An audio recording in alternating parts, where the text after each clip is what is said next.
In the New Testament, Paul describes himself and he describes us as stewards.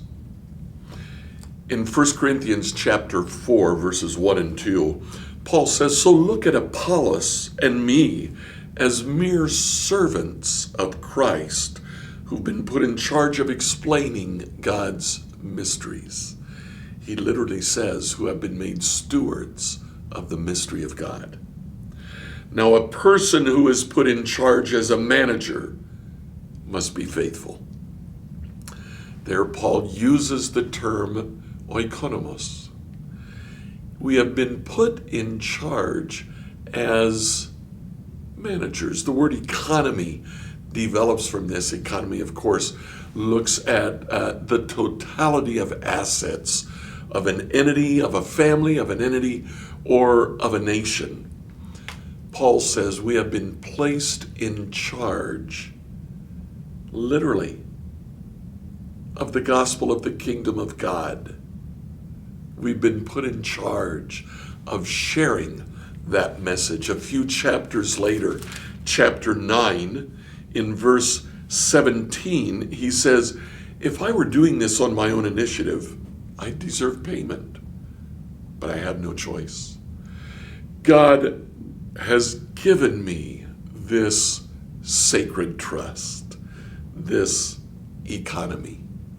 God has given me the need to steward the publication of his message." What about us? We may not have the same call as the Apostle Paul to leave home and family and to plant churches, but each one of us has been given a gift. So in 1 Peter 4, verse 10, God has given each of you a gift from his great variety of spiritual gifts. Use them well to serve one another. Steward those gifts. One of the basic marks of discipleship is the mark of a steward, the mark of one who realizes that he has been given something that he must now use to serve those who are around him, those within the church and those outside of the church.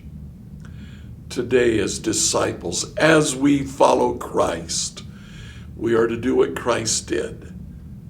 Use what God gave him to bless those who are around us.